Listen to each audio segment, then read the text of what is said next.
All in all, yeah, I'd have been mad as hell if I'd paid for this to see in the movies, though. That's the truth.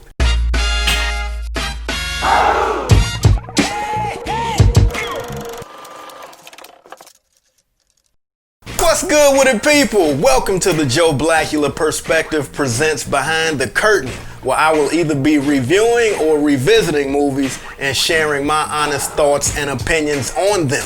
And I am your host, the infamous Joe Blacula. Cue my drop. Joe Blacula. Thank you kindly. Disclaimer. So I am a native Chicagoan, Southeast Sider, Greater Grand Crossing, born and raised, Comiskey Park, 85 Bears, 46 Defense, Jordan's Bulls, Harold's Chicken, Harold Washington, Sears Tower. Chicagoans do not acknowledge Willis Tower. The Bean, Pimps, Pistols, Preachers, Politicians, and so forth. And with being a Chicagoan, I try to make sure that I'm as current as possible as far as movies that have been shot here over the years, or based on either people or events that have happened in my city. Al Capone being one of them. I said troubled city. Troubled ain't a word I would use. I would normally say in my city.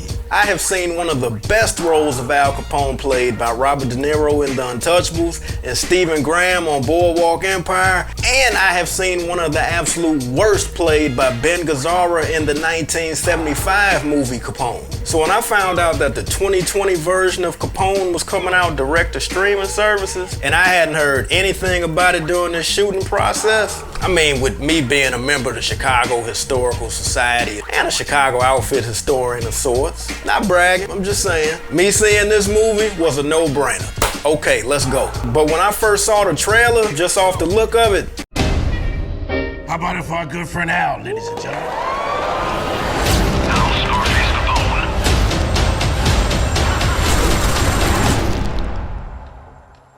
yeah, that'll be a no, fam. Alright, so let's start first and unpack this plot as well as the characters. Capone stars Tom Hardy as the lead character of Alphonse Capone, Linda Cardellini as Al's wife May Capone. I really liked her in the movie The Green Book. Matt Dillon is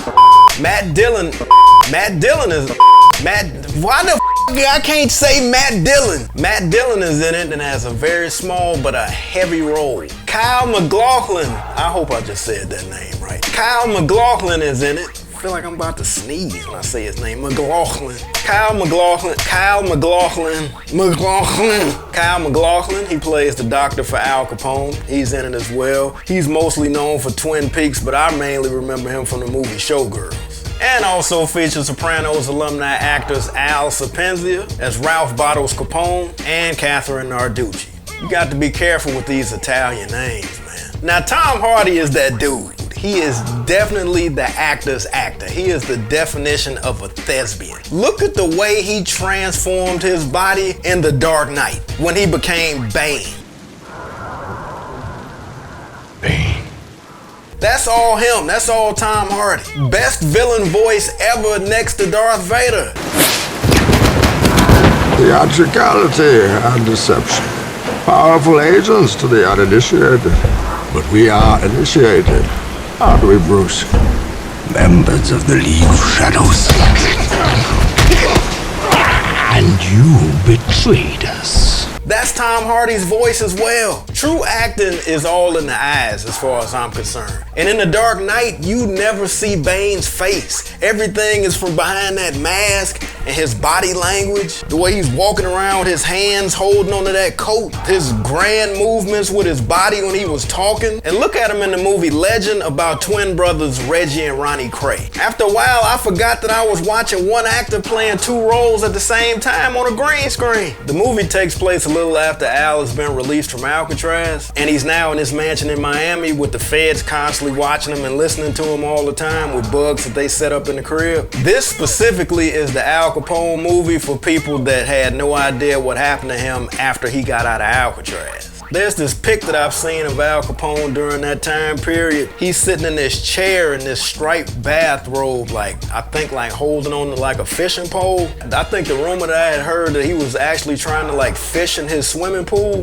That pic to me pretty much dictates the visual theme of the entire movie. And after about 10, 15, 20, maybe 50 minutes, I kind of got over that horrible makeup. But I was not able to get past that horrible Brooklyn accent and him chewing on them cigars. That was just gross. Now, one of the first things, surprisingly, that caught my attention was that the credits actually start rolling. You know, when you see the cast and the name of the movie, that didn't actually come on until 11 minutes into the movie. I'm sitting there like, damn, I'm realizing that I ain't seen a credit yet. It was kind of like, oh, okay, I missed that. And when they did roll, I saw the name Neil Brennan. I'm like, Neil Brennan? Like Chappelle Show Neil Brennan, the co-writer, co-creator of the Chappelle Show? Yes, that Neil Brennan. Same dude. He plays Al Capone's attorney in the movie. This movie actually reminded me of A Beautiful Mind with Russell Crowe because it takes you on this 1 hour and 43-minute maze into the mind of a man that's going crazy. Shout out to the director Josh Trank, whose actual last movie was 2015's Fantastic Four, and that movie was horrible. I don't know why 20th Century Fox can't get these Fantastic Four movies right, but shout out to Josh because there are moments in this movie when you can't really actually tell with what you're seeing is real or if you're caught up in Al's madness at that moment. Now there's some scenes when you look at it and you're saying, okay, nah, my man clearly is bugging right about now. But then there are other scenes you like, wait a minute, what? Is that really happening right now? Spoiler alert, by the way the movie ends, it makes you second guess everything that you've been watching up until that point. I had an aunt that had Alzheimer's, man. And this woman was nothing short of a mathematical genius. And I remember vividly what Alzheimer's did to her. And this movie definitely put her back on my brain, and it made me empathize for people that are living with loved ones that are suffering through some sort of dementia. That condition doesn't actually just affect the people that have it, it affects everybody around them. And the movie Capone definitely shows that. It makes you feel for all of them because you right in there with him. His son, his brother, his wife, the gardener, the doctor, the lawyer. Also in the movie Capone, there's a sub-story about a collect call from Cleveland. That's all I'm gonna say. As well as $10 million.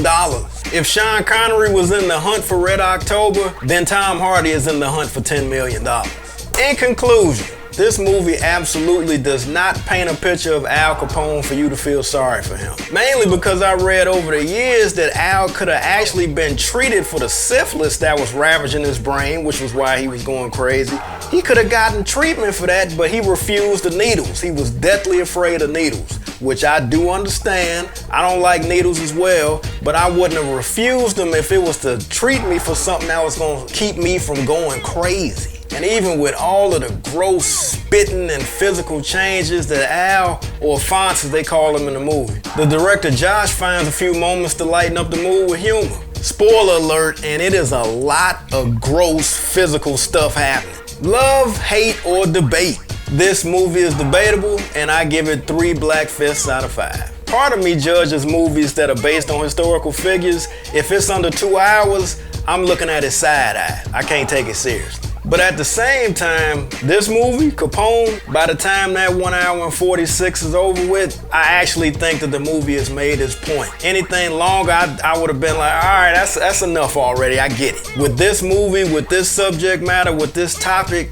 yeah, anything more than that might have been overkill. And in all actuality, I mean, really, this movie could have been about anybody. Al Capone just so happened to be the title character, the title lead. But up to this point, this part of his story hadn't been told. So, all in all, as far as what I know as far as historical facts, and it ain't really a lot of that information out there, like I said, 3 out of 5. Pretty good. Good story. Dealt with the after the fact. Feds on him, I'd often wondered about that. I'd often wondered about his finances. They getting to that. Bank was on him. My man had to start consolidating, getting rid of some of that stuff. Spoiler alert if you decide to check it out. There's a carrot. Nah, I'm just bugging. There's a carrot. The damn Tommy gun. It's a scene in the movie with the Tommy gun, man. Al was bogus with that Tommy gun. And you know what? He was super bogus with the gardener. I think that his accent, that Tom Hardy's Brooklyn accent, is what bothered me more than anything, even more so the makeup. Like I said, after about 50 minutes, all right, I got used to looking at this monster makeup that they had him in. After a while, he develops like this discolorations on his face. And okay, what they did with his lips, I see what they were going after. But that cigar, him and these cigars, man, it just makes me want to throw up looking at him gnawing on these cigars, man. But what the movie does do is it does make me respect the human brain. It doesn't matter what your finances are looking like, how you in tune with your body or whatever. You eating all your greens, you drinking your 8 bottles of water a day, whatever. If the brain shuts down, that's it. It runs the show. Alright, put a bow on this one because it is officially a wrap. If this was your first time visiting, your attendance was much obliged and highly appreciated. My reviews will get better, but until I hit the bullseye, I'm gonna keep throwing these darts. Please like, share, hit the subscribe button. I need to hit 25,000 subscribers. And whatever it is, whatever you think, leave a comment below, let a brother know, and I will holler black in a few ticks. In a minute, people.